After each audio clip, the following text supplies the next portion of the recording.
안녕하세요. 금강당 한자 김기동입니다. 오늘은 2023년 11월 27일 월요일입니다.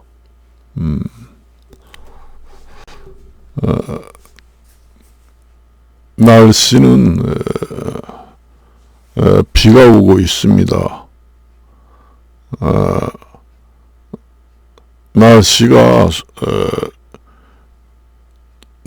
수시로 바뀝니다. 내일은 뭐 영하 4도, 3도 된다고 하고 그렇습니다.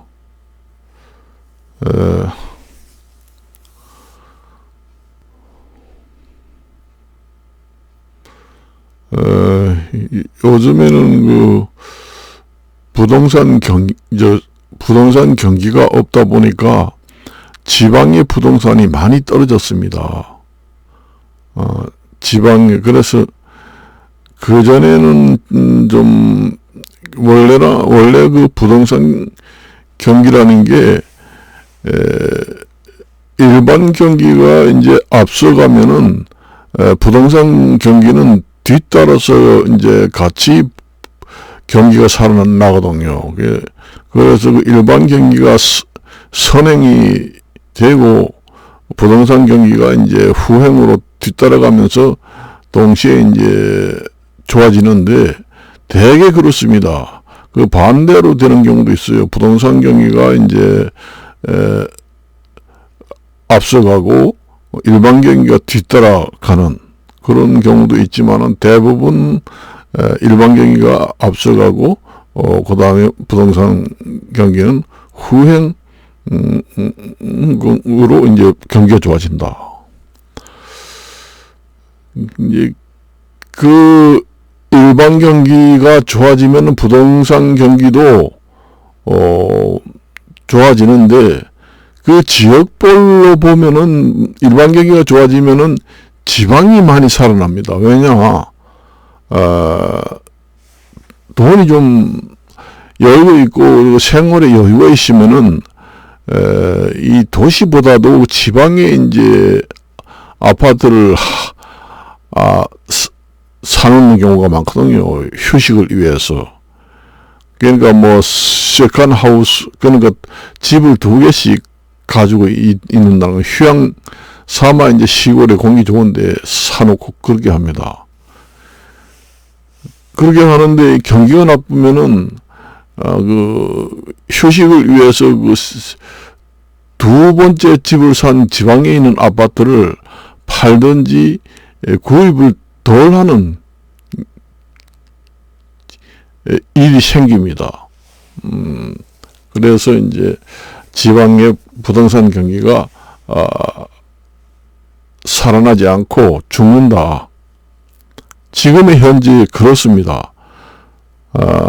지방의 지금 아파트가 많이 떨어져 있고 또 지방에 이제 아파트가 이제 인기가 있으니까 많은 그 건설 회사들이 아파트를 너무 과잉 공급을 해가지고 너무 그 아파트 세대수가 너무 공급이 많다 보니까 이제 그런 그 이유 때문에 이제 그 아파트 가격이라든가 이런 게 이제 더 떨어진다는 얘기입니다. 이런 경우에는 이제 수도권 같은 데는 이제 덜 떨어진다고 봐야 돼요. 원래 그 부동산 경기가 나쁘면 나쁠수록 지방에 타격이 더 많이 갑니다. 그리고 수도권은 타격이 좀 덜 가요. 그래서 수도권의 아파트는 그래도 어느 정도 보합 시 행보를 한다고 하지만은 지방에는 완전히 수직 하강을 하게 됩니다. 그래서 그런 것을 여러분들이 파악을 하고 원래 그 돈이 좀 있는 사람들은 지방에 많이 떨어졌을 때 도리어 사놓습니다. 그 일반 경기도 좋고 부동산 경기도 좋을 때는 뭐 수도권이나 도리어 지방이 더 많이 오른 부동산 가격이 수도권보다 더 많이 상승되는 경우도 있고 인기가 더 좋은 지역도 있습니다. 그렇지만은 경기가 나쁘게 되면은 대개 보면은 그 수요자들이 대부분 수도권에 큰 손들입니다. 수도권에 사는 사람들이 아무래도 여유 자금이 있기 때문에 그 사람들이 사지 않으면은 지방에는 부동산이 죽을 수밖에 없어요. 지방에는 실 수요자가 이제 주로 많이 이제 사고 팔고 합니다. 살려고 지방에서 살려고 하는 사람들이 많이 사고 팔고 해요. 그렇지만은 이제 서울의 아파트라든지 집에 한 채 있으면서 이제 뭐 가족이라든지 아니면은 주말을 위해서 그 관광지 좋은 지역에 이제 아파트를 여유분을 구입하는 경우도 많거든요. 많습니다. 경기가 나쁘면은 그런 걸 도리어 팔게 되고 세금도 많이 나오고 하니까 팔게 되고 구입도 덜하게 됩니다. 그러면 이제 타격이 이제 지방 시골이 더 많이 온다.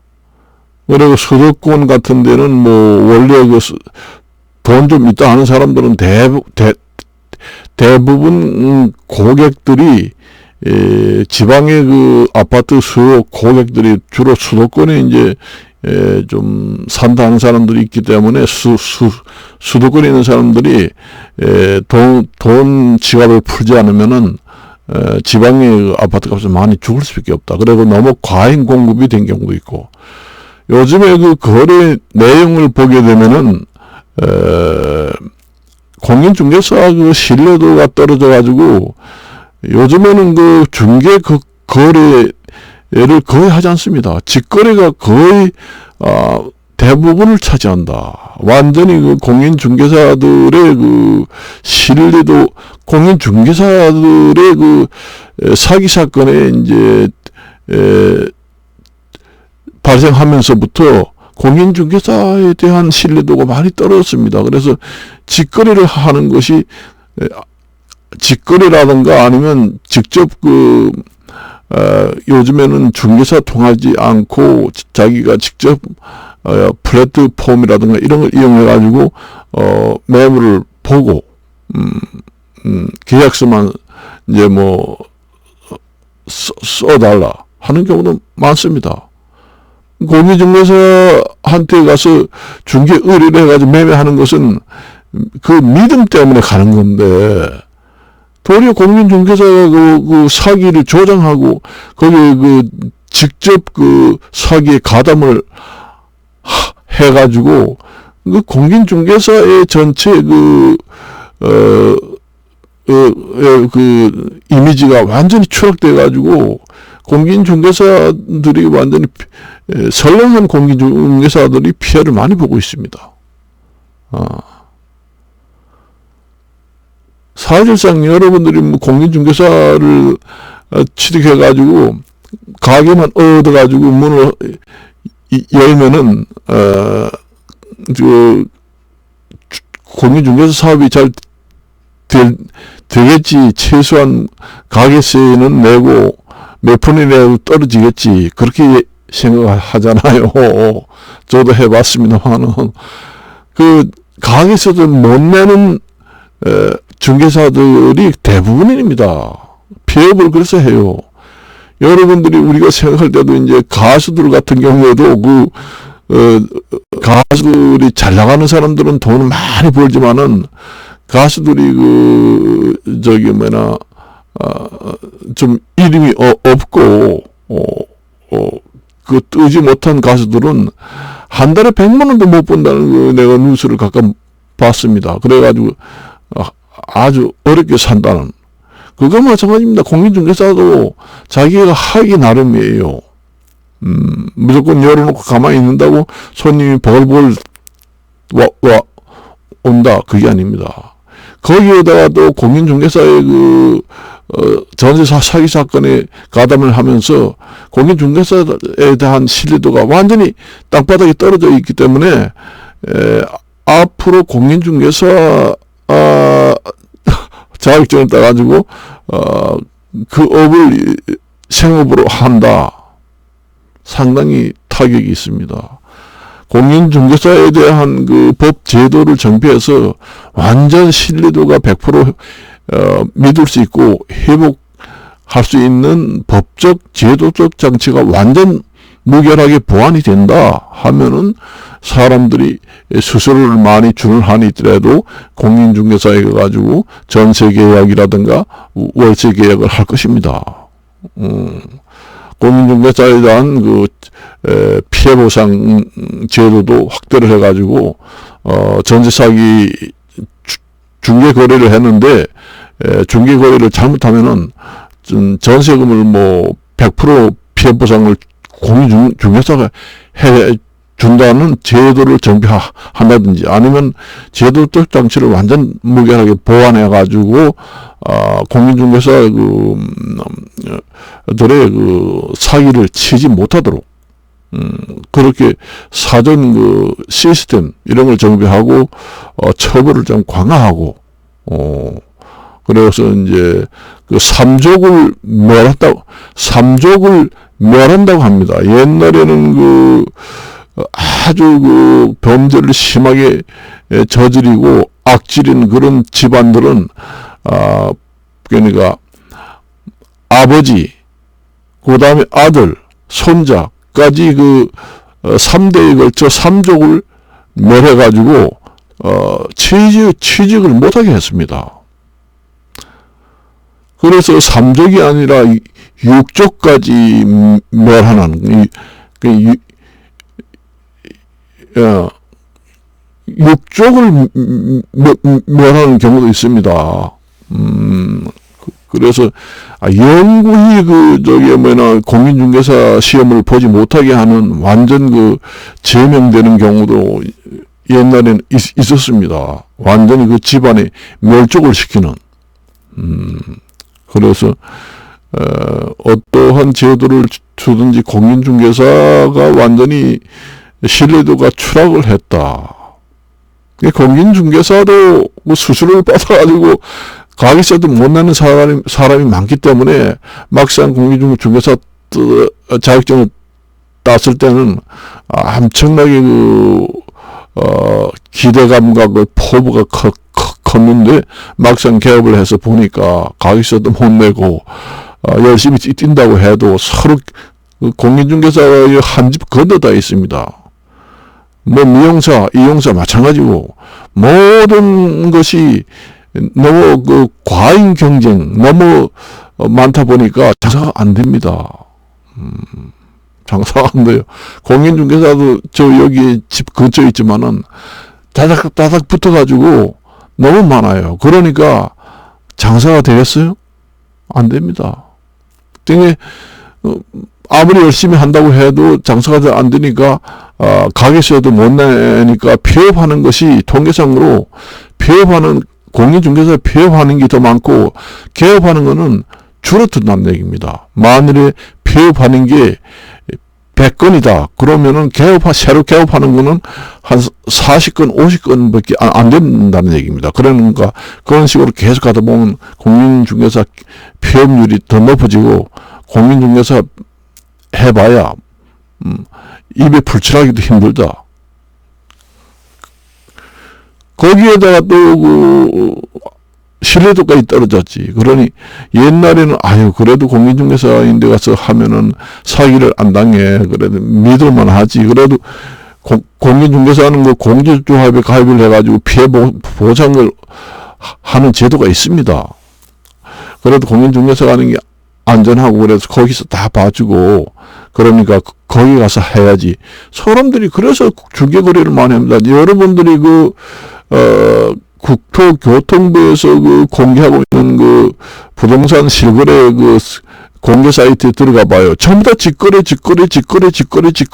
이렇게 나오고 중개거래 이런 게 거의 없습니다. 제가 원래 강원도 사람인데 강원도에 이제 들어가서 보면은 거의 직거래가 99%입니다. 중개거래는 2% 3%밖에 안 돼요. 그러니 누가 중개거래를 가겠어요. 차라리 직거래를 변호사 사무실에 가가지고 변호사 변호사 사무실에 이런 데 가도 그 사람들이 써달라고 하면은 써줍니다. 뭐 행정대서라든가 변호사도 뭐 공인중개사 업무 범위를 침범하면서 일을 하지 않고 법률사무소 변호사를 찾아가서 이게 무슨 문제가 있는 건지 좀 봐주고 계약서나 좀 써달라. 그러면 써줍니다. 그렇게 되면은 스스로도 공인중개사 주는 거 빠야 거기서 하는 게 더 안전하니까. 그렇습니다. 그래서 직거래가 점점 늘어나게 되면은 결국은 공인중개사 제도는 완전히 사양길로 접어들 수밖에 없다. 지금이 공인중개사가 치명적으로 이제 신뢰도를 잃어먹어가지고 앞으로 공인중개사 사양길로 접어듭니다. 정부에서 법적, 제도적 정비를 해서 완전 무결하게 하지 않고서는 지금 현재 이 상태로서는 국민들이 전부 다 발을 돌립니다. 안 가요. 공인중개사 사기꾼이라며 대부분 얘기합니다. 아니 무서워서 어떡하? 못 해먹어요. 그래요. 여러분도 들어가 봐요. 나는 원래 강원도 사람이라 강원도 이제 부동산 이런 것도 보고 제가 부동산 전문가이기 때문에 사방에 보면은 직거래가 그렇게 많이 늘어났더라고. 그 직거래가 그렇게 많이 늘어난 이유가 있습니다. 다 그게 국민들이 왜서 그렇게 직거래가 늘어나는지 여러분들이 분석 파악을 해봤어요? 안 그래요. 그전에는 공인중개사에서 정부에다가 상당히 민원도 놓고, 법적으로 이제 소송도 이제 제기를 하고 이제 그렇게 했어요. 변호사가 공인중개사 가 할 수 있는 업무 범위를 침범해서 공인중개사와 비슷한 일을 하고 있다. 그러니까 막아달라, 못하게 해달라, 법을 정비해달라. 그런 얘기가 상당히 많이 나왔습니다. 부동산 중개사 업무 범위를 침범하지 않고, 사법소사라든가 법률사무소 가가지고, 이게 지금 어떻게 됐는지, 계약을 해도 괜찮은지 좀 봐주시고, 수시로 봤잖아요. 그러니 그 사람들도, 밥벌이가 되니까 열심히 하죠. 봐주고 계약서 하나 써주세요. 그러면 거기서 도장을 딱딱 찍어도 법적 효력이 나옵니다. 그래요. 변호사도 지금의 옛날 말이지 빌어먹는 직업으로 한때는 타락한다 해가지고 로스쿨 제도가 이제 생겨가지고 변호사를 너무 많이 배출하지 못하게 지금 만들어놨잖아요. 옛날에 개천에서 용난다 할 때에는 그런 식으로 이제 사법고시를 보다 보면은 변호사가 너무 많이 배출이 되면은 나중에 빌어먹는 직업이 될 수도 있다. 그렇게 이제 사회적으로 평판이 좋지 않는 그런 직업으로 타락하고 전락할 수 있다 해서 로스쿨 제도를 도입한 것도 그런 취지도 있고 좀 더 전문화하자는 취지도 있고 그렇습니다. 사실상에. 그러니까 이 공인중개사도 너무 많이 배출이 돼가지고 임용사도 마찬가지고 모든 분야에 너무 많이 배출이 돼가지고 너무 과잉 경쟁이 돼가지고 사실상 자격증이 있지만은 업무를 하기 힘들다. 그래서 시험 제도를 좀 강화해가지고 적정 수준으로 배출을 하도록 그 자격증 시험도 변별력을 좀 높여가지고 공인중개사가 너무 많이 배출된다. 아니면 변호사가 너무 많이 배출된다. 그렇게 하면은 시험 난이도를 높여가지고 변별력을 많이 높여가지고 상대평가를 해야 됩니다. 지금에는 자격증 시험 같은 경우에는 이제 절대평가라 해가지고 무조건 60점만 맞으면은 자격증을 내주잖아요. 공인중개사도 마찬가지고. 그러니까 상대평가로 바뀌고, 객관식에서 주관식으로, 좀 더 시험을 어렵게 해서 완전히 국민들이 시험 볼 기회를 박탈해서는 안 되고, 변호사도 지금 로스쿨 제도는 전 국민들이 옛날에는 개천에서 용나는 그런 시대를 다시 만들어줘야 합니다. 로스쿨 제도는 국민의 시험 볼 응시 자격을 완전히 박탈한 것은 아니지만은 어느 정도 박탈이 된 상태의 제도입니다. 그래서 로스쿨 제도라는 게 최소한 대학교 법과 대학을 나오고 나오고 응시 자격이 강화됐잖아요. 그러니까 그전에는 초등학교 나와도 자기가 사법고시 볼 수가 있었습니다. 그게 이제 개천에서 용나는 시대입니다. 그러니까 아무리 어렵고 배우지 못해도 사법고시 시험에 무조건 합격만 하면은 변호사 자격증이 나왔어요. 그러니까 모든 국민한테 모든 기회를 다 100% 응시 자격을 부여했다고 가정을 하면은, 지금에는 로스쿨 제도는 제가 봤을 때는 극소수만이 응시할 수 있는 자격으로 국민 전체에 응시할 수 있는 자격을 한 60%를 제한을 두었다. 그렇게 이제 봅니다. 그리고 공인중개사 의무이용 자격증이고, 로스쿨 제도를 없애고 옛날처럼 초등학교 아니면 아주 학교 안 다닌 사람도 자기가 공부를 해가지고 시험만 합격하면은 변호사 자격증을 딸 수 있도록 완전 100% 국민들한테 응시 자격을 부여하고 하는 게 낫습니다. 차라리 로스쿨 제도를 폐지하고 스카이 대학 출신만 전부 다 응시하는 꼴이 됩니다.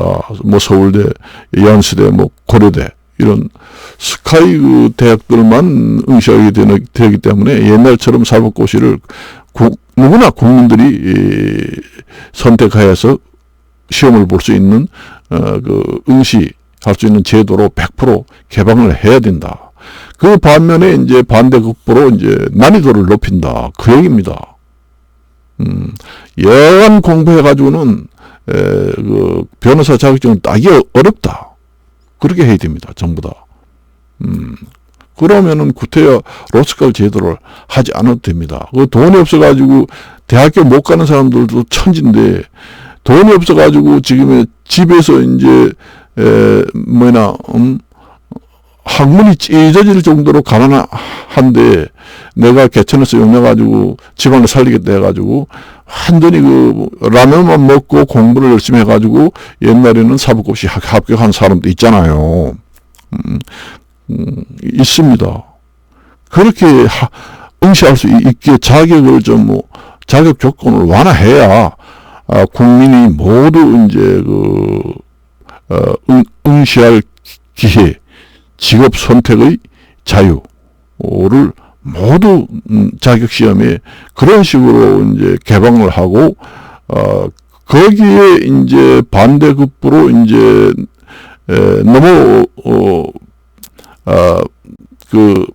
배출이 자격시험에 배출이 많은 인원이 배출이 되게 되면은, 과잉 배출이 되게 되면은 가난한 직업으로 전락하고 그런 게 있기 때문에 시험 난이도를 높인다. 그러니까 절대평가를 폐지하고 상대평가로 95점 이상 합격을 해 시험을 봐서 점수를 따야 자격증을 준다든지, 그렇게 하는 것이 국민들로 공평한 기회를 모두 부여하는 좋은 제도가 되지 않겠는가, 이런 생각을 해봅니다. 그래요. 공인중개사 60점만 맞으면 다 자격증 두는데, 아무리 난이도를 높인다고 해도 절대평가 60점은 인원 통제가 불가능합니다. 인원 통제가 불가능하기 때문에 상대평가를 해야 돼요. 상대평가를 하면 인원 제한을 딱 둡니다. 1년에 공인중개사 절대평가가 아니고 상대평가인데 1년에 한 번씩 하되 공인중개사 배출이 너무 인원이 많으니까 1년에 3,000명만 뽑는다. 아니면 너무 많아가지고 500명만 뽑는다. 상대평가로 고득점 순서대로 그 인원수를 딱 잘라버린다는 얘기입니다. 그러면 만일에 그 공인중개사 시험을 응시해가지고 시험 봤는데 만일에 그 100점 만점짜리가 100명이 나왔다. 그런데 이제 올해 공인중개사 한 번 딱 보는데 100명 인원만 딱 뽑겠다. 그렇게 되면은 이제 다 만점 맞은 게 100명 될 거 아니에요. 그러면 100명만 되는 게 아니라 한 300명이 된다. 그러면 다 100점 맞았는데 300명을 다 뽑을 수는 없잖아. 100점짜리가 300명이라고 그러면은 300명을 다시 2차 시험을 한다. 3차 시험을 보는 겁니다. 면접으로 보든지 다시 필기 시험을 보든지 해서 100명으로 커트라인을 맞춘다. 그런 제도를 해야 합니다. 그게 차라리 국민한테 시험제도에 공평한 응시 기회를 주고 누구나 어려운 사람이나 대학교 이런 데 힘들어서 가지 못하는 그런 사람을 구제하는 기능도 있습니다. 그래서 제가 오늘 이제 그런 얘기를 하는 거예요. 그래서 제가 유튜브에 들어가가지고 그 실거래가를 봤을 때 직거래가 그렇게 많이 생기는 것은 다 이유가 있습니다. 이유가 없는 것이 없어요. 그거 가보세요. 직거래입니다. 전부 다 직거래. 이 공기중개사가 없나? 그거 보니까 중개거래가 하나만 딱 있더라고요. 거래가 한 50건 정도 나왔는데 중개거래는 한두 개밖에 없습니다. 그러니까 공인중개사 개업을 해가지고 이제 밥 먹고 살겠어요? 못 삽니다. 이제.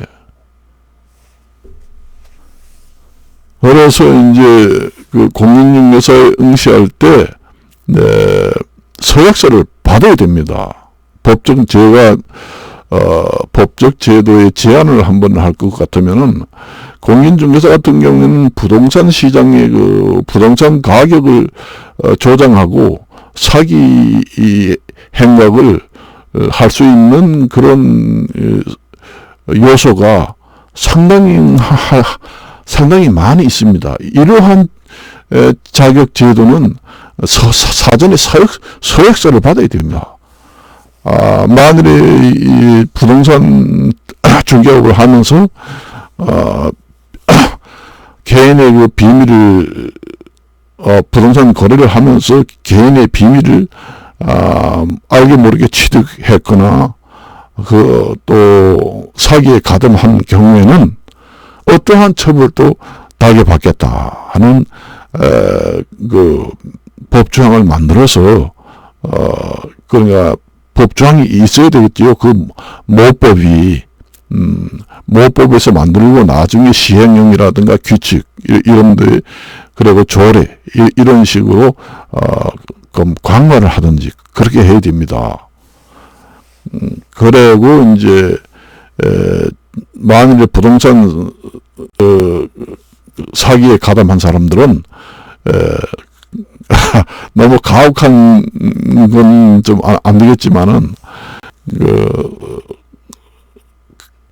개인 재산을 몰수해 가지고 전부 다 그 피해자한테 배상하는 데 이용할 수 있도록 그렇게 각서도 받고 법도 정비를 하고 그리고 커트라인도 높이고, 그래도 자격증 배출 인원도 상대평가에서 인원수로 커트라인을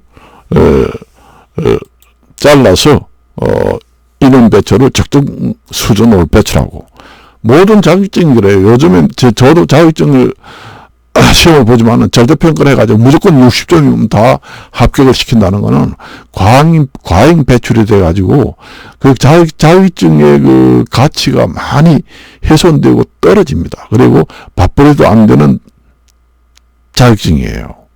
그래서 오늘은 여기까지만 이야기하고 마칠까 합니다. 안녕히 계십시오.